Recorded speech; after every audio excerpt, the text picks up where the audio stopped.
नमस्ते दोस्तों, आप सुन रहे हैं रूप सिंह चंदेल जी का लिखा उपन्यास सुखंत साज। आज सुनिए भाग 3। भाग 2 में आपने सुना नीलिमा सिंह के परिवार की दिल्ली में बसने की कहानी। उनके पिता किस तरह गांव में पढ़ाई करके शहर नौकरी करने आए और कैसे बरसों तक किराए के मकान में रहने के बाद उन्हें मकान मालिक बनने का सुख प्राप्त हुआ। अब सुनिए आगे की कहानी भाग 3 में।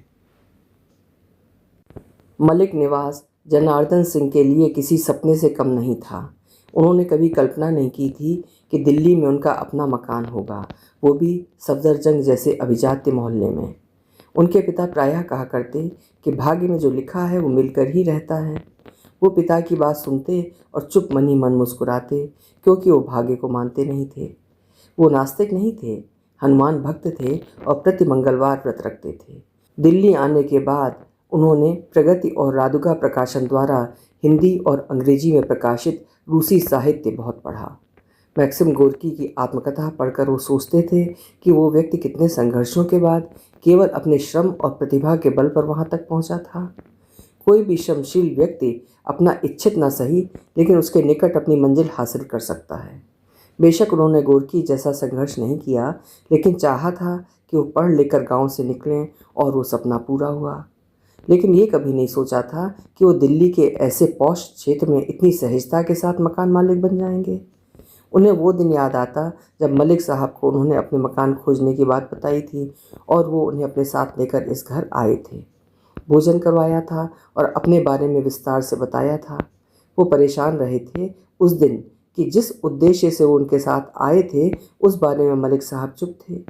लेकिन जब उन्होंने उन्हें अपने मकान में 2 कमरे दिखाकर ये कहा, इसमें मेरा स्वार्थ है जनार्दन सिंह, मुझे तुम जैसा छोटे परिवार वाला किराएदार चाहिए जो मेरे अमेरिका जाने पर मकान की देखभाल कर सके। लेकिन तब उन्होंने केवल यही सोचा था कि जब तक मलिक साहब नौकरी पर रहेंगे वो किराएदार के रूप में उनके मकान में रहेंगे। एक ना एक दिन मलिक साहब मकान बेचकर अमेरिका जाएंगे और तब उन्हें दूसरे मकान में जाना होगा। दुनिया में भले लोगों की कमी नहीं। मैंने एक रूसी कवि की आत्मकथा पढ़ी थी जिन्होंने लिखा था कि संसार में भले लोग अधिक हैं, लेकिन वे संगठित नहीं हैं, जबकि खराब लोग कम होते हुए भी संगठित रहते हैं। पिताजी का ये कथन भी सही है कि दुनिया भले लोगों के कारण ही टिकी हुई है। आज इसका प्रत्यक्ष प्रमाण मेरे सामने है। मेरे सामने पिताजी के इस कथन की सच्चाई भी है कि भाग्य में जो लिखा है वो मिलकर ही रहता है। मेरे भाग्य में मलिक निवास का मालिक बनना लिखा था। यदि उस दिन मलिक साहब ने मुझे रविवार को ऑफिस आने के लिए नहीं कहा होता और मैंने उन्हें अपनी समस्या न बताई होती, तब शायद ही आज मैं इस मकान का मालिक बनता। निश्चित ही किसी अन्य मकान में किराएदार बनकर गया होता और किस मोहल्ले में जाता नहीं जानता। जब सरकारी मकान के लिए मेरा नंबर आता वहाँ जाता और वहीं से अवकाश ग्रहण करता। मैंने कानपुर में जाकर रहने की कल्पना की थी, केवल इसलिए कि वहाँ से मेरा गांव 20 मील दूर है। इसलिए कानपुर में रहते हुए महीने में 1 या 2 बार गांव जाकर खेतों को देखने जा सकूँगा। जनार्दन सिंह ऑफिस में किसी को ये नहीं बताइएगा कि तुम इस मकान के मालिक हो। लोग तरह तरह की बातें करने लगेंगे। मुझे ये जानकारी है कि लोग ये कहते हैं कि मलिक साहब ने तुम्हें गोद ले लिया है, वरना कोई मकान मालिक अपने किराएदार के साथ इतनी आत्मीयता नहीं प्रकट करता। मकान उनके नाम लिखवाने के बाद एक दिन मलिक साहब ने कहा था, जी सर, मुझे मालूम है सरकारी दफ्तरों में बाबू लोग एक दूसरे के बारे में अनर्गल बातें करते हैं। बाबू लोग ही नहीं, अफसरों में भी ये प्रवृत्ति होती है। ये मानवीय कमजोरी है। उन्हें जुगाली करने के लिए कुछ चाहिए, इससे वे काम की बोरियत मिटाते हैं। जी सर। और उन्होंने कभी किसी से ये चर्चा नहीं की कि वो उस मकान के मालिक बन गए हैं। लेकिन सरकारी दफ्तरों में लोगों की ग्रहण शक्ति प्रबल होती है। मलिक साहब के अमेरिका जाने की जानकारी लोगों को हो गई और उन्हें ये भी जानकारी हो गई कि जनार्दन सिंह उनके अमेरिका जाने के बाद भी उस मकान में रह रहे हैं। तब लोगों ने चर्चा करना प्रारंभ कर दिया कि मलिक साहब मकान अपने गोद लिए पुत्र, जैसा कि ऑफिस में लोग उनके बारे में कहते थे, हवाले कर गए हैं। उन्हें यह भी जानकारी मिली कि एक दिन उनके अनुभाग के 2 लोग ये जानकारी लेने के लिए उनके मोहल्ले में आए थे कि उस मकान का मालिक कौन है। पड़ोसियों से उन लोगों ने पूछा कि क्या जनार्दन सिंह उस मकान के मालिक हैं। मोहल्ले के लोगों को आज भी यही मालूम है कि मैं मलिक साहब का किराएदार हूँ। उन्होंने क्या बताया मालूम नहीं, लेकिन एक सुबह शहर से लौटते हुए उनके पड़ोसी बुजुर्ग सूद साहब ने उन्हें रोककर पूछा, जनार्दन सिंह, कल आपके ऑफिस के 2 लोग आपके बारे में पूछ रहे थे, आपसे मिले थे? नहीं सर, मैं शाम की सैर से लौटकर मकान के बाहर खड़ा था कि 2 लोग आए और मलिक साहब के बारे में पूछने लगे। मेरे पूछने पर बताया कि वो होम मिनिस्ट्री से हैं, मलिक साहब के विभाग में काम करते हैं, मिलना चाहते हैं। मैंने बताया कि मलिक साहब अमेरिका गए हुए हैं, उनके किराएदार जनार्दन सिंह हैं। सूद साहब भी गृह मंत्रालय में मलिक साहब के साथ थे। दोनों ही सहायक के रूप में भर्ती हुए थे, लेकिन सूद साहब अंडर सेक्रेटरी तक ही पहुंचे और मलिक साहब से कुछ दिन पहले उन्होंने अवकाश ग्रहण किया था। मलिक साहब को सफदरजंग में प्लॉट खरीदने के लिए उत्साहित करने वालों में वो भी थे। दोनों की अच्छी मित्रता थी और उनकी मित्रता के कारण वो जनार्दन सिंह को जानते थे। हालांकि सूद साहब बहुत रिजर्व किस्म के व्यक्ति थे। अवकाश ग्रहण करने के बाद भी वो अपने को गृह मंत्रालय का अधिकारी ही मानते थे। स्वभाव से बुरे नहीं थे, लेकिन कुछ लोगों को छोड़कर ऑफिस में भी वो किसी से नहीं मिलते या बात करते थे। लोग उन्हें शुष्क व्यक्ति कहते। उनका विभाग अलग था। मलिक साहब के पड़ोसी होने के कारण और मलिक साहब के मित्र होने के कारण वो उनसे परिचित हुए थे, जबकि मंत्रालय में कभी भी उनकी मुलाकात उनसे नहीं हुई थी। इसका कारण ये था कि सूद साहब की पोस्टिंग मंत्रालय के एक ऐसे ऑफिस में थी जो नॉर्थ ब्लॉक में नहीं था, लेकिन उनके बारे में उन्हें ये जानकारी थी कि कभी अपने किसी सीनियर से उलझ जाने के कारण उनकी 2 बार गोपनीय रिपोर्ट खराब कर दी गई थी, जिस कारण वो लंबे समय तक सहायक ही रहे थे। जबकि उनसे कुछ वर्ष बाद मंत्रालय में सहायक के रूप में भर्ती हुए मलिक साहब अंडर सेक्रेटरी बन गए थे। हो सकता है उन्हें मलिक साहब से कोई काम रहा हो, लेकिन वे ऑफिस में मुझसे उनके बारे में पूछ सकते थे। एग्जैक्टली जनार्दन सिंह, यही बात मैंने भी सोचा। सूद साहब उस दिन बातचीत के मूड में थे। ऐसा पहली बार था। बोले, वो पूछ रहे थे कि क्या मलिक साहब ने मकान आपके नाम लिखवा दिया है? जनार्दन सिंह सूद साहब के चेहरे की ओर देखते रहे, कुछ बोले नहीं। आप मलिक साहब के मकान में वर्षों से रह रहे हैं, ये बात आपके कलीग को परेशान कर रही होगी। सरकारी बाबुओं की सोच बहुत ओछी होती है, मैं जानता हूँ जनार्दन सिंह। वे जासूसी करने आए थे क्योंकि उन्हें मैंने आपसे बिना मिले जाते देखा था।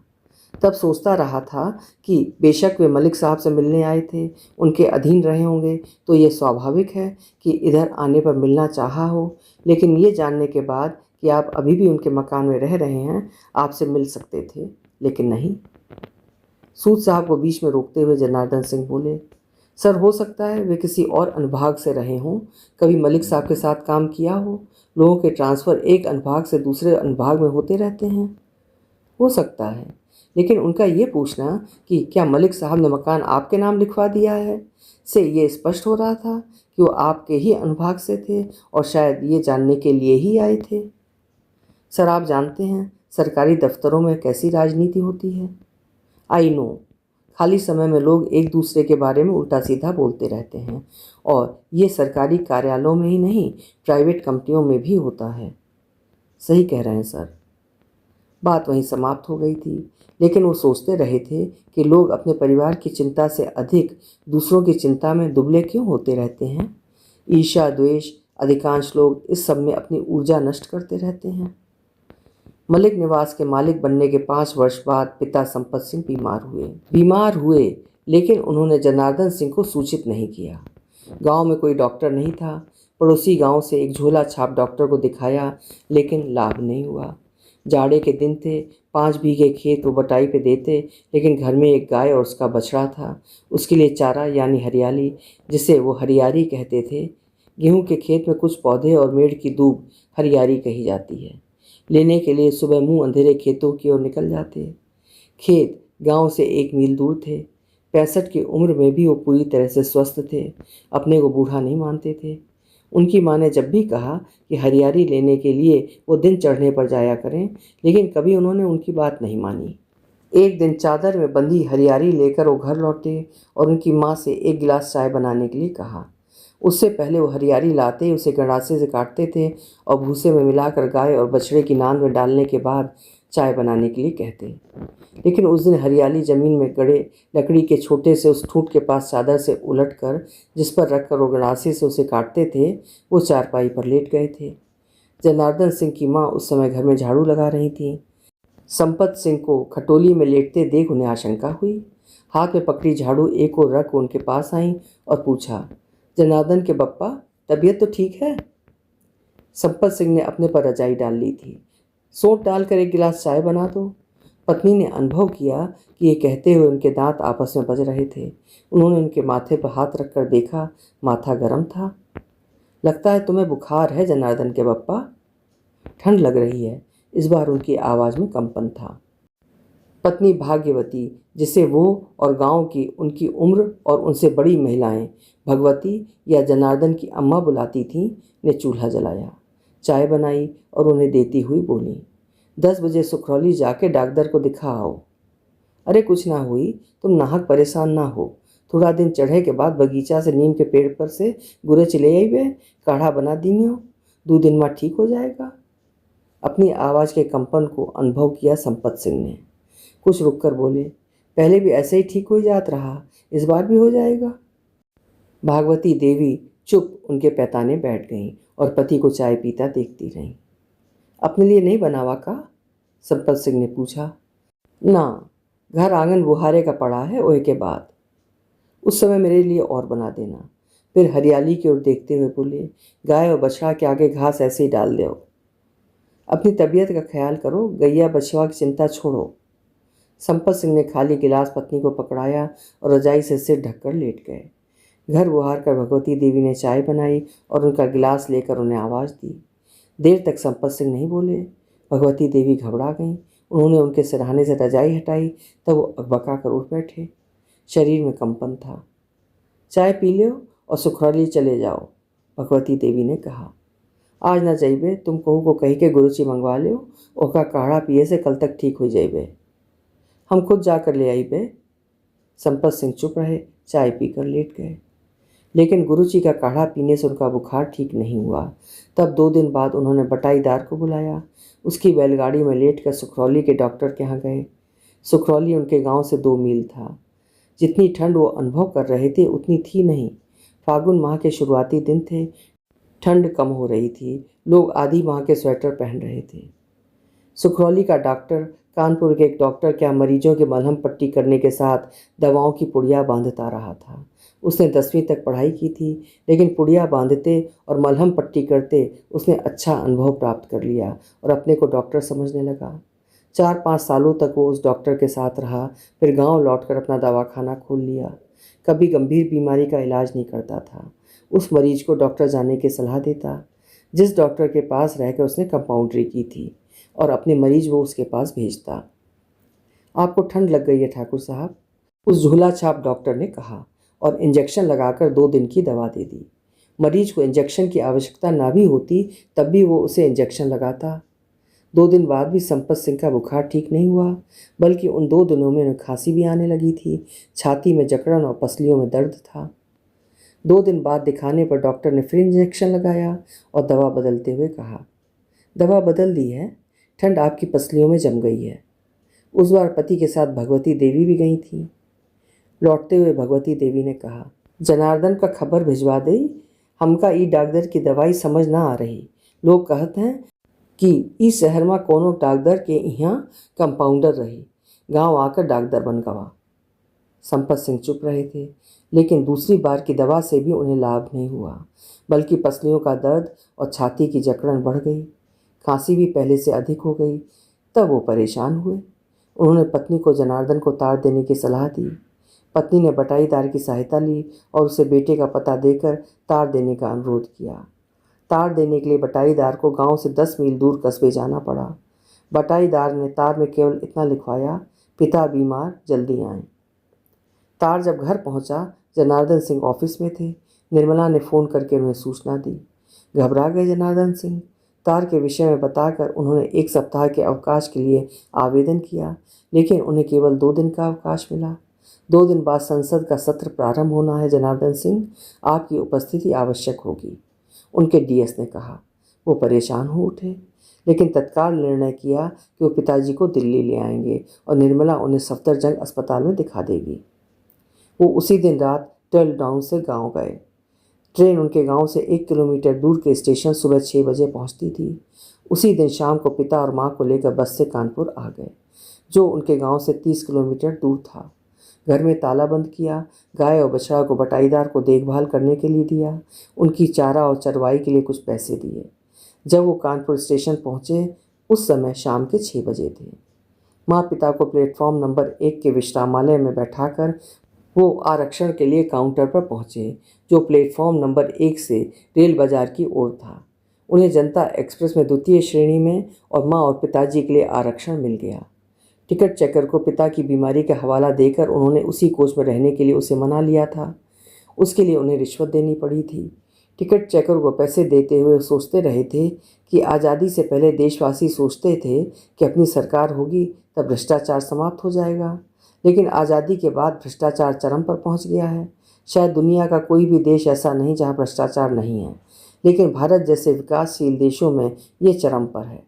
विकास भ्रष्टाचार के कंधे पर चढ़कर होता है, ये किसी ने ठीक ही कहा है। लेकिन ऐसे देशों का विकास भी कछुआ की चाल से होता है, क्योंकि यदि तेजी से विकास हो जाएगा तब मंत्रियों से लेकर चपरासियों को खाने के अवसर नहीं मिलेंगे तब भी, लेकिन कम। भ्रष्टाचार ऊपर से नीचे की ओर चलता है। यदि मंत्री ईमानदार हो जाएं तो अफसर की हिम्मत नहीं कि वो रिश्वतखोरी कर सके। यदि अफसर ईमानदार होगा तब नीचे के कर्मचारियों का साहस नहीं होगा। लेकिन इस देश में ऐसा शायद सैकड़ों साल तक होना संभव नहीं होगा। इतना बड़ा देश, अंग्रेज़ों ने इसका भयानक दोहन किया है और विकास अपनी सुविधाओं और अपने शासन की जड़ें जमाए रखने के लिए उतना ही किया जितना आवश्यक था। जनता एक्सप्रेस रात 10 बजे आने की घोषणा थी, लेकिन वो रात 1 बजे कानपुर पहुंची। रास्ते में और लेट होती हुई ट्रेन 2 बजे दोपहर दिल्ली पहुंची। खांसते रहने के कारण पिता रात भर सोए नहीं थे और उनके कारण न वो सोए और न ही माँ। टैक्सी लेकर वो घर पहुँचे। टूंडला और गाजियाबाद में पिता ने केवल चाय पी थी। घर पहुँचने के बाद भी उन्होंने कुछ भी लेने से इनकार कर दिया। खांसी, पसलियों और छाती के दर्द के कारण वो बार बार उसे दबाते रहे थे और कहते रहे कि अंगोछे से उसे कसकर वे बांध दें। उन्होंने टैक्सी रोक ली थी। 15 मिनट बाद ही वो पिता को सफदरजंग अस्पताल ले गए। उन्हें इमरजेंसी में भर्ती करवाया। इसके लिए उनका होम मिनिस्ट्री का पहचान पत्र काम आया था। उसे दिखाने से पहले काउंटर क्लर्क उन्हें जगह न होने और किसी और अस्पताल ले जाने के लिए कहता रहा था। उन्हें इस बात का एहसास था कि उन्हें ऐसा कहा जा सकता है। अस्पताल में मरीजों की संख्या बढ़ रही थी, लेकिन उस अनुसार न डॉक्टर थे और न ही बेड। पूछताछ वाले काउंटर पर ही मरीज के घर वालों को दूसरे अस्पताल जाने की सलाह दी जाती। उन्हें भी ऐसा ही कहा गया, लेकिन जैसे ही उन्होंने अपना पहचान पत्र काउंटर क्लर्क को दिखाया, पिताजी के लिए स्ट्रेचर की तुरंत व्यवस्था की गई। संपत सिंह के कितने ही टेस्ट हुए। उन्हें गहन निमोनिया के साथ अन्य बीमारियां थीं। 2 दिनों से उन्हें सांस लेने में कठिनाई होने लगी थी। कई बार उन्हें लगता कि दम घुट जाएगा। 10 दिन संपत सिंह अस्पताल में रहे। उन्हें ऑफिस जाना पड़ रहा था।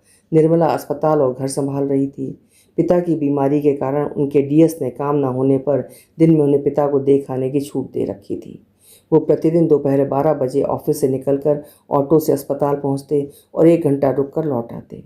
ऑफिस समय के बाद न रुकने की अनुमति उन्हें मिल चुकी थी, जबकि सामान्य दिनों में वो शायद ही कभी 7 बजे से पहले ऑफिस से निकल पाते थे। 10 दिनों में संपत सिंह की हालत में कोई सुधार नहीं हुआ। इतने ही दिनों में पिता का शरीर सूख गया था। दिन में निर्मला अस्पताल में रहती और रात में वो। उनकी माँ जिद करती कि वो अस्पताल में रहेंगी, लेकिन वो नहीं चाहते थे कि माँ पिता की स्थिति देखें और स्वयं बीमार पड़ जाएं। जब भी भगवती देवी उनसे या निर्मला से पिता के स्वास्थ्य के बारे में पूछती, दोनों एक ही उत्तर देते, डॉक्टर कोशिश कर रहे हैं, समय लगेगा। लेकिन वे जानते थे कि वे माँ को झूठी दिलासा दे रहे थे। 10वें दिन सीनियर डॉक्टर ने उन्हें कहा, जनार्दन सिंह, आपके पिताजी के जो भी आवश्यक टेस्ट थे हमने किए, लेकिन मर्ज पकड़ में नहीं आ रहा है। निमोनिया पर काफ़ी हद तक नियंत्रण पा लिया गया है, लेकिन उनकी खांसी और सांस की समस्या का निदान नहीं हो पा रहा है। इतने दिनों से हम उन्हें इमरजेंसी में रखे हुए हैं। कल हम उन्हें वार्ड में शिफ्ट कर देंगे। लेकिन संपत सिंह वार्ड में शिफ्ट नहीं हो पाए। रात कब उनकी सांस रुक गई, ड्यूटी नर्स को भी जानकारी नहीं हुई। होती भी कैसे, वो 1 बजे सो गई थी। 3 बजे उसकी नींद खुली। काफ़ी देर तक उसने इस ओर ध्यान नहीं दिया कि रात भर खांसने वाले बेड नंबर 9 का मरीज शांत था। 4 बजे के लगभग उसे इस बात का एहसास हुआ। वो मरीज के पास गई। संपत सिंह का चेहरा एक ओर लुढ़का हुआ था। उसने उनकी नब्ज देखी, सब शांत। दौड़ती हुई डॉक्टर के पास गई। ऊँघता हुआ डॉक्टर आया और उसने देखते ही उन्हें मृत घोषित कर दिया। वो गैलरी में बेंच पर बैठे ऊँघ रहे थे जब घोषणा हुई कि संपत सिंह के साथ कौन है। अचकचा कर वो उठ खड़े हुए और आवाज़ देने वाले के पास दौड़ कर गए। मैं हूँ, डॉक्टर साहब आपको बुला रहे हैं। डॉक्टर ने उनके कंधे पर हाथ रखते हुए कहा, सॉरी जनार्दन सिंह, हमने बहुत कोशिश की, लेकिन इससे आगे डॉक्टर कुछ नहीं कह सका। पिता संपत सिंह की मृत्यु के पश्चात जनार्दन सिंह के सामने गांव के खेत, गाय और बछड़ा की समस्या उठ खड़ी हुई। पति की मृत्यु के बाद भगवती देवी को शोक से उबरने में बहुत समय लगा। उनके उबरने के बाद जनार्दन सिंह ने उनसे गांव के बारे में बात की। माँ को शहर रास नहीं आ रहा था, लेकिन वो ये भी जानती थी कि गांव में अकेली वो रह नहीं सकेंगी। आस पड़ोस के भरोसे बुढ़ापा काटा नहीं जा सकता। एक दिन स्वयं भगवती देवी ने कहा, बेटा गाय और बछड़ा को बटाईदार को दे दो और खेत बेच दो। मैं भी यही सोचता हूँ, लेकिन अगर बटाईदार गाय और बछड़ा ना लेना चाहेगा तब? मुफ्त में कौन मना करत है? दुधारू गाय है, अबे दूध न दे रही, गाभिन है, जल्दी ही दे लायक हो जाई। जनार्दन सिंह ने गांव जाने की योजना बनाई। तब भगवती देवी ने भी साथ जाना चाहा। बेटा, जिंदगी बीत गए जिस गांव में ओहका आखिरी बार देख ले। घर का बंदोबस्त कुछ तो करे का परी। तुम ऐस करो कि हमें कुछ दिनन के लिए गांव में छोड़ दो। तुम तो 2 दिन ते अधिक ना रुकियो। गैया और बछड़ा का कुछ दिन हम बटाईदार से ले ले। ओहका काहे देई? कुछ दिन रही के दोनों को कोहू को बेच देई। गांव में प्रसादी अहिर कपते ओहका ले खातिर पीछे पड़े रहें। जनार्दन सोचते रहे काफ़ी देर तक। माँ का सुझाव उन्हें भी समझ आ रहा था, लेकिन वो माँ को अकेले गांव में रखना नहीं चाहते थे। कई दिन तक सोचने के बाद वो इस निष्कर्ष पर पहुँचे कि माँ के साथ पत्नी निर्मला को भेजना ठीक रहेगा। लेकिन उस स्थिति में नीलिमा की समस्या उनके सामने मुंह बाए खड़ी थी। उतने बड़े मकान में स्कूल से लौटकर नीलिमा अकेले कैसे रहेगी? दिल्ली में बढ़ते अपराध उनकी चिंता का विषय थे। अखबार में कितनी ही ऐसी घटनाएं हर दूसरे दिन पढ़ने को मिल रही थीं कि घरों में काम करने आने वाली नौकरानियां ही चोरी करवा रही थीं। यहाँ तक कि एक समय घरों और दुकानों में काम करने के लिए नेपाल से आए लोग का गला रेत कर घर लूटकर भाग रहे थे। बेशक उनमें से अधिकांश पकड़े जाते थे, लेकिन घटनाएं घटित होने लगी थीं। देश विभाजन में अपना सब गंवाकर भारत आए लोग रात दिन परिश्रम करके फिर से वो सब हासिल कर लेना चाहते थे जो वो पाकिस्तान में गंवा आए थे। उसके लिए वे कुछ भी करने को तैयार थे। दिल्ली ही नहीं, देश का हर शहर बदल रहा था। शहर ही नहीं बदल रहे थे, गांव भी बदल रहे थे। शहरों की हवा गांव तक पहुंच रही थी और लोगों की आत्मीयता छींचने लगी थी, लेकिन उतनी नहीं। गांव में तब भी बहुत कुछ बचा हुआ था। बचा न रहा होता तब पिता और माँ को दिल्ली लाते समय जब बटाईदार को जनार्दन ने गाय और बछड़े की देखभाल के लिए कहा और उनके चारे और चरवाही के लिए हर माह पैसे भेजने की बात कही, तब बटाईदार रामधनी ने कहा था, बबुआ इतनी छोटी सी सेवा खातिर हम तुमसे पैसा लेबे? न बबुआ, हमारो तो जानवर हैं। मेरा बेटा उन्हें चरावे ले जात है, तुम्हारी गाय और बछवा उनके साथ जाएगी खातिर हम तुमसे पैसा लेब? न बबुआ, सालों से हम तुम्हार खेत जोत रहन हन। गाँव में औरों लोग हैं जो बटाई में खेत जोतत हैं, पर तुम्हार बप्पा हम ही का खेत देते आ रहे हैं। चाचा, पिताजी कब गांव लौटेंगे ये तो शहर जाने के बाद ही पता चलेगा। आप कब तक इन दोनों की देखभाल करेंगे? करीबे बहुत एहसान है संपत भैया के हम पर, आंखें मिचमिचाते हुए रामधनी बोला। रामधनी लगभग 50 वर्ष का मजबूत कद काठी का सांवला लंबा व्यक्ति था। उसके पास 2 बीघे खेत थे। वो 4 भाई थे। पसियाने में गांव के उत्तर पश्चिम में गड़ैया किनारे उसका मकान था। मकान के बाहर गड़ैया की ओर कच्ची मिट्टी की दीवार खड़ी करके उसने छप्पर डालकर 2 चारपाइयाँ 12 माह पड़ी रहती थीं। उसके पिता और माँ को उन्होंने 12 माह उस छप्पर के नीचे लेटे बैठे देखा था। सभी भाइयों के विवाह हो चुके थे। सभी के 1-2 बच्चे थे। परिवार बड़ा हो रहा था। साधन सीमित थे। भाइयों की पत्नियों के बीच हर दिन झगड़े होने लगे थे। झगड़े काम को लेकर, भोजन बनाने को लेकर, बच्चों के लिए आए सामान को लेकर, पड़ोसी गांव में लगने वाले मेला से मिट्टी के खरीदे खिलौनों को लेकर। एक भाई अपने बच्चे को खिलौने दिला लाया, दूसरों के बच्चों के लिए क्यों नहीं लाया? छोटी छोटी बातें कलह का कारण बनती। पिता परेशान। रामधनी गांव से 1 मील दूर बन रही सड़क पर मजदूरी करता था। पत्नी साथ जाती। दोनों थककर जब लौटते, भाइयों की पत्नियों को लड़ता पाते। एक दिन बुजुर्ग पिता ने बंटवारे का निर्णय किया और खेत 5 हिस्सों में बांट दिए। एक हिस्सा अपने पास रखा, सबके पास 2 बीघा। घर में भैंसों की गोई थी, जिनके लिए गड़हिया की ओर छप्पर डालकर बांधने की व्यवस्था की गई थी। बरसात में जब गड़हिया का पानी उफन कर उनके घर तक आ जाता, तब भैंसों को दरवाजे तिरपाल तान कर बांधा जाता। खेतों के बंटने के बाद गोई किसके पास जाए, ये झगड़ा पैदा हुआ। पिता ने व्यवस्था दी, सभी उन जानवरों की देखभाल करेंगे और खेतों की जुताई और बुआई के लिए बारी बारी से उनसे काम लेंगे। लेकिन वह व्यवस्था अधिक दिनों तक चलने वाली नहीं थी। घर में छोटा सा आंगन और उसके चारों ओर 4 दालानें। चूल्हा घर के बाहर छप्पर के नीचे था, जहाँ सभी के लिए भोजन पकता था। लेकिन बंटवारे में चूल्हे की जगह पिता और माँ के पास चली गई। अब सभी के चूल्हे उनकी कोठरियों में जलने लगे थे। लकड़ी और कंडों से जलते चूल्हों से घर धुआं धुआं हो जाता। 2 साल किसी तरह सभी ने अपने खेतों को बारी बारी से उन भैंसों से जोता बोया।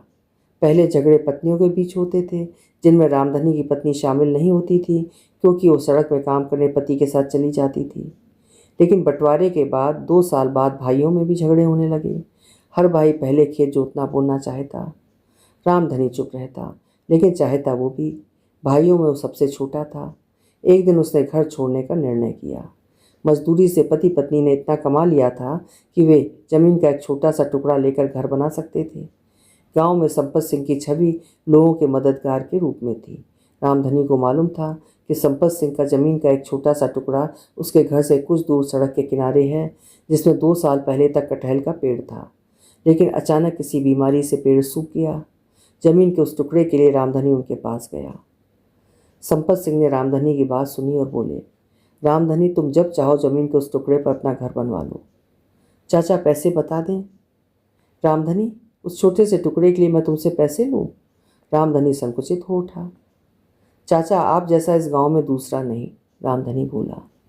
रामधनी ने घर बनवाया और उनके पिता से उधार लेकर भैंसे लाया। उसने गोई बनाई और उनके पिता को खेत अदाई में देने के लिए कहा। उन दिनों उनके यहाँ 1 जोड़ी बैल थे और खेत तिहाई पर होते थे। संपत सिंह ने 5 बीघे खेत रामधनी को बटाई पर दे दिए। गोई तब भी घर में रही, लेकिन जनार्दन सिंह की नौकरी लगने के बाद उनकी सलाह पर बैल बेच दिए गए और पूरी खेती रामधनी को बटाई पर देने लगे थे। नहीं बबुआ, हम तुमसे 1 पैसा न ले, रामधनी ने कहा था। जब भगवती देवी ने गांव में रहकर गाय और बछड़े को बेचने की बात कही, तब जनार्दन सिंह ने कहा, अम्मा, पिताजी का रामधनी के प्रति विशेष प्रेम और लगाव रहा था। रामधनी भी उनका बहुत सम्मान करता था, इसलिए गाय और बछड़ा उसे दे देना सही होगा। आप मेरे साथ चलें और मेरे साथ वापस लौट आएं। नीलिमा की गर्मियों की छुट्टियों में मैं भी 1 महीने का अवकाश लेकर गांव चलूँगा। उस समय खेतों और बगीचे की क्या व्यवस्था करना है सोचेंगे। जैस तुम कहो, भगवती देवी बोली। जनार्दन सिंह नीलिमा की गर्मियों की छुट्टियों में 1 महीने का अवकाश लेकर सपरिवार दोबारा गांव गए। भगवती का मन गांव में रमा हुआ था। जनार्दन सिंह ये सोचकर गए थे कि माँ को समझाने में सफल रहेंगे कि गांव के बच्चे खेत और बगीचों को भी बेचना ही होगा। लेकिन माँ की जिद थी कि उनके जीवित रहते वो उन्हें ना बेचें। बेटा, मैं जानती हूँ तुम शहर गांव एक साथ नहीं संभाल पाई हो, लेकिन मेरे जिंदा रहत ई न बेचो। मैं 2-3 महीने के लिए गांव आकर रहा करूँगी। मोरी आत्मा गांव में बसती है। लेकिन आप अकेले कैसे रहेंगी? तुम चिंता न करो, रामधनी है ना, वो हमारी देखभाल करी। भगवती देवी ने यह बात रामधनी के सामने कहा तो रामधनी बोला, बबुआ, तुम तनिको चिंता ना करो, मालकिन को कौनो तकलीफ ना हो पाई। हमारे लड़का है ना, छुटको रात यहाँ आ जाया करी, दिन में हम मालकिन की खैर खबर लेत रहा। बेटा, अब ही गाँव में लोग एक दूसरे की खैर खबर लेत रहते हैं, चिंता न करो। माँ ने कहा तो जनार्दन सिंह को हथियार डालने पड़े थे। तय हुआ कि 4 महीने गांव में और शेष दिन उनके साथ रहेंगी, और ये सिलसिला उनके जीवित रहते जारी रहा। पिता की मृत्यु के समय नीलिमा 9वीं कक्षा में थी।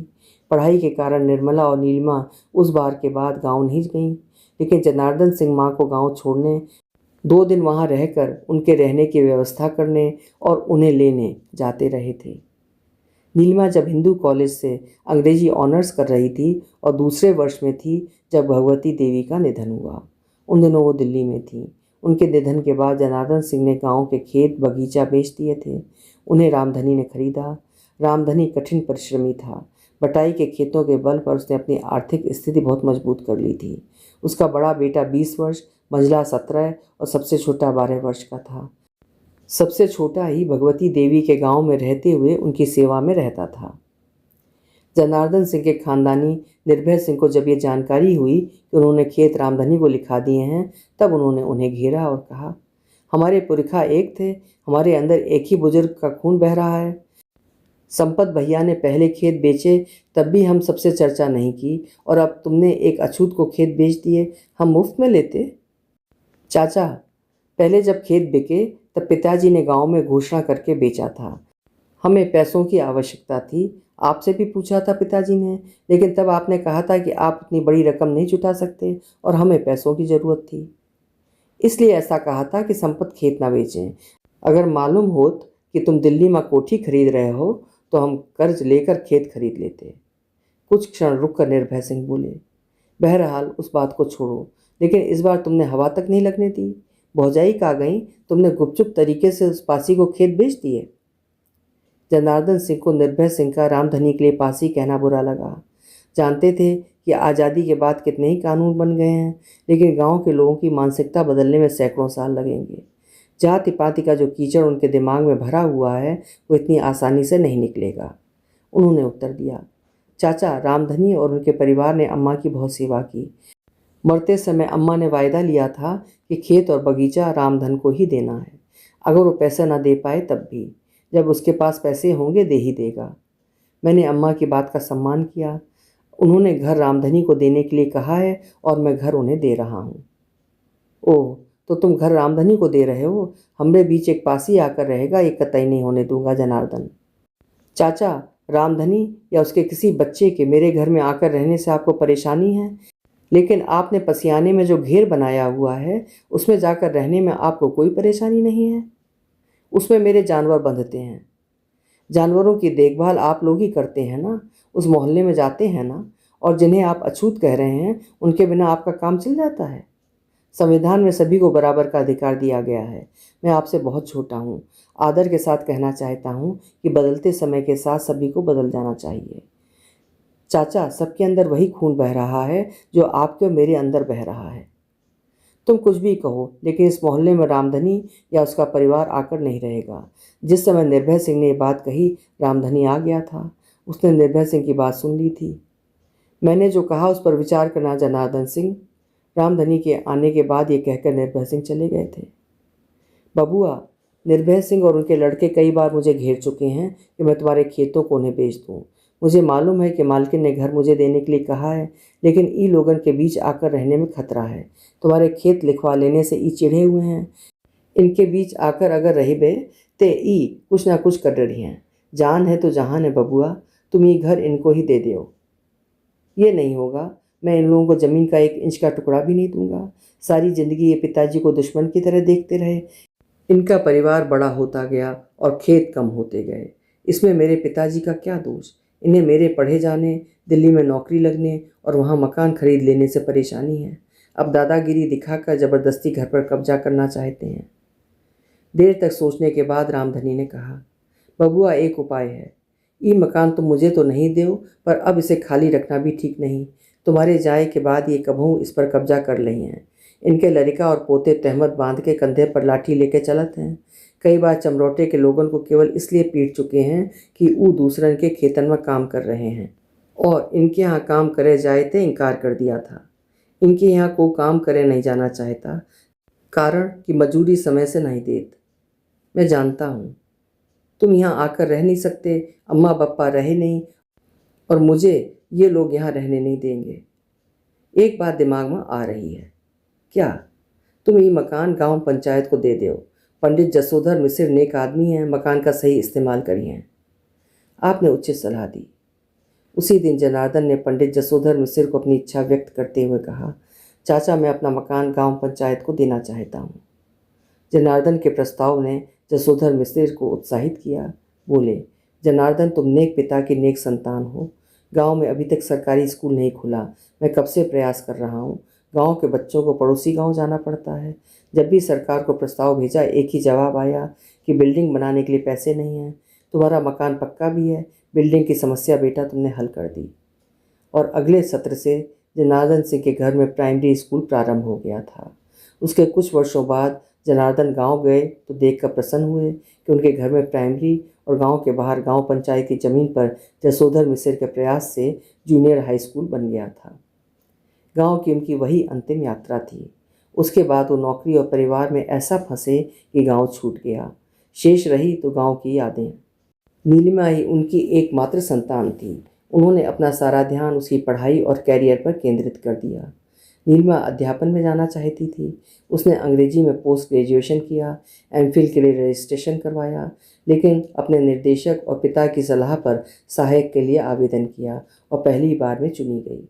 सहायक बनने के बाद उसने 3 बार आईएएस की परीक्षा दी। 2 बार सफलता नहीं मिली। तीसरी बार परीक्षा उत्तीर्ण कर ली, लेकिन साक्षात्कार में सफल नहीं हो पाई। वो प्रायः सोचती कि उसकी असफलता का कारण उसकी नौकरी थी। ऑफिस की व्यस्तता ने उसे तैयारी का वो अवसर नहीं दिया जितना आईएएस की तैयारी के लिए चाहिए होता है। तीसरी बार की असफलता से वो उबर भी नहीं पाई थी कि कुछ दिनों बाद पिता ने उसका साथ छोड़ दिया था। 2 महीने पहले जनार्दन सिंह का प्रमोशन हुआ था। वो डिप्टी सेक्रेटरी बने थे। उनकी छवि एक परिश्रमी अधिकारी की थी। डिप्टी बनने के बाद ऑफिस को कुछ अधिक ही समय देने लगे थे। यहाँ तक कि कुछ फाइलें घर ले आते और देर रात तक काम करते रहते। एक दिन ऑफिस में उन्हें हार्ट अटैक हुआ। उन्हें एम्स लाया गया। नीलिमा को सूचना दी गई। 2 दिन एम्स में भर्ती रहने के बाद वो संसार को अलविदा कह गए थे। निर्मला और नीलिमा के लिए ये किसी वज्रपात से कम न था। नीलिमा जब बीए कर रही थी तब उसने अंग्रेजी में कहानी लिखी, उसे इलस्ट्रेटेड वीकली में भेजा, लेकिन 3 महीने तक उसे कोई उत्तर नहीं मिला। कॉलेज में उसकी मित्रता 3 छात्रों से ही थी। उनमें 2 छात्राएं और एक छात्र प्रफुल्ल कुमार था। सभी अंग्रेजी ऑनर्स कर रहे थे। उसने दोनों सहेलियों को कहानी पढ़वाई। कहानी उन दोनों को पसंद नहीं आई थी। उसे भी लग रहा था कि उसकी कहानी में कुछ कमी अवश्य है, तभी पत्रिका से कोई उत्तर नहीं आया। फिर भी अंग्रेजी में कहानी लिखना उसने जारी रखा। एक शनिवार देर रात तक वो एक कहानी पर काम करती रही। चाहती थी बेशक सुबह तक काम करना पड़े, लेकिन वो कहानी समाप्त करके ही सोने जाए। लेकिन 3 बजे तक नींद ने उसे अपनी गिरफ्त में ऐसा लिया कि वो कहानी को मेज पर उसी प्रकार छोड़कर सोने चली गई। जनार्दन सिंह ने उसे उसी रूप में रहने दिया था। मकान में 6 कमरे थे, 4 नीचे और 2 ऊपर। ऊपर के उन्हीं कमरों में कभी वो किराएदार के रूप में आकर रहे थे। सुबह 5 बजे उठकर सैर के लिए जाना जनार्दन सिंह की युवावस्था की आदत थी। उस मकान में आने के बाद वो निर्मला को भी साथ ले जाने लगे थे। उनके घर के निकट एक पार्क था। पति पत्नी उसी में टहलते, लेकिन रविवार को दोनों डियर पार्क की ओर निकल जाते। मलिक साहब ने मकान इस प्रकार बनवाया था कि बाहर जाने पर उसमें 3 इंटरलॉक लगाए जाते। घर में प्रवेश करने वाले दरवाजे के बाद लॉन था। उसके साथ जाली का लोहे का दरवाज़ा था, जिसे खोलने से लॉन में खिले फूल दिखाई देते। 2 इंटरलॉक उनमें और एक मुख्य द्वार पर लगता। मुख्य द्वार में लोहे का 6 फुट ऊंचा मोटी और घनी पत्तियों का दरवाज़ा था। लॉन के चारों ओर 8 फुट ऊंची दीवार थी, जिस पर कांच लगा हुआ था। मकान के दोनों ओर मकान थे। सामने 20 फुट चौड़ी सड़क थी, जिसके बाद भी मकानों की कतारें बनी हुई थी। रात में उस सड़क पर 2 चौकीदार पहरा देते थे। एक पूरब से पश्चिम की ओर जाता तो दूसरा सीटी बजाता और डंडा पटकता पश्चिम से पूरब की ओर गश्त करता था। सड़क 24 घंटे चलती रहती थी। रविवार को जनार्दन सिंह अधिक देर तक टहलते थे। प्रायः रविवार को नीलिमा को साथ ले जाते। नीलिमा की स्टडी का कमरा इतना बड़ा था कि उसमें एक बेड पड़ा हुआ था। हालांकि नीलिमा का बेडरूम अलग था, लेकिन कभी कभी वो स्टडी रूम के बेड पर ही सो जाती थी। उस दिन जनार्दन सिंह बेटी को जगाने के लिए उसके बेडरूम में गए, तब वो खाली था। वो उसकी स्टडी में गए। नीलिमा को 2 आवाज़ें दीं, लेकिन वो बेसुध सो रही थी। देर रात तक पढ़ती रही है। 12 बजे मैं जगा तब उसकी स्टडी की बत्ती चल रही थी। उन्होंने सोचा और उसे और आवाज़ न देकर बाहर जाने के लिए मुड़े। तभी उनकी नज़र मेज पर रखी नीलिमा की कहानी के शीर्षक पर पड़ी। पहले उन्होंने सोचा कि शायद उसने कुछ नोट्स लिखे हैं, लेकिन शीर्षक किसी कहानी जैसा लगा। 4 पृष्ठ थे। उत्सुकतावश उन्होंने उसे उठा लिया और 2 पेज पढ़कर उसे वापस उसी प्रकार रख दिया और टहलने चले गए। सुबह 8 बजे लौटकर आए। नीलिमा तब भी सो रही थी। निर्मला चाय बना लाई और दोनों बाहर लॉन में बैठकर चाय पीने लगे। आज नीलम अभी तक सो रही है, निर्मला बोली। रात देर तक पढ़ती रही है शायद, चाय पीते हुए जनार्दन सिंह ने कहा। 8:30 बजाए, चाय पीकर मैं जगाऊंगी, दिन में सो लेगी, मेड आने वाली होगी। जनार्दन सिंह केवल इतना ही बोले। तभी गुड मॉर्निंग डैडी मम्मी की आवाज़ सुनाई दी। जनार्दन सिंह ने मुड़कर देखा। सॉरी डैड, देर से सोई, आपके साथ घूमने नहीं जा सकी। कोई बात नहीं। जनार्दन सिंह ने चाय का आखिरी घूंट लिया और नीलिमा की ओर देखते हुए बोले, लेखक लोग देर रात तक काम करते हैं। डैड, नीलिमा समझ गई कि पिता ने कहानी देख ली थी। जनार्दन सिंह मुस्कुराए। निर्मला नहीं समझ पाई। वो पिता पुत्री को बारी बारी से देखती रहीं। कहानी अच्छी है, बगल में पड़ी कुर्सी पर बैठने का इशारा करते हुए जनार्दन सिंह ने कहा। नीलिमा ने बैठते हुए कहा, डैडी ये तो चीटिंग है। जनार्दन सिंह कुछ देर मुस्कुराते रहे, फिर बोले, कहानी कहीं छपती ही और तब मेरी नज़र पड़ती तब? इसमें चीटिंग कैसी? लेकिन लेखक लोग प्रारंभ में छुपा कर लिखते हैं, खासकर माँ पिता से। हिंदी के महान कवि कथाकार जयशंकर प्रसाद भी शुरू में ऐसा ही करते थे। छोटी छोटी पुर्चियों में कविताएं लिखते रहते और घर का कोई सामने दिखाई दे जाता तब छुपा दिया करते। नीलिमा चुप रही। मेड ने घंटी बजाई तो नीलिमा दरवाज़ा खोलने के लिए उठने को हुई, लेकिन जनार्दन सिंह ने उसे बैठे रहने के लिए कहा और पत्नी को दरवाज़ा खोलने का इशारा किया। निर्मला दरवाज़ा खोलने गई और मेड के साथ घर के अंदर चली गई। नीलम, निर्मला और जनार्दन सिंह उसे नीलिमा न कहकर घर में नीलम ही पुकारते थे।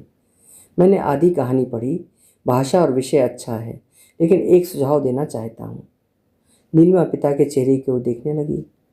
तुम्हारी मातृभाषा हिंदी है, तुम बेशक अंग्रेजी ऑनर्स कर रही हो सकता है तुम अंग्रेजी में पोस्ट ग्रेजुएशन करोगी ही, तुम्हारी अंग्रेज़ी अच्छी है।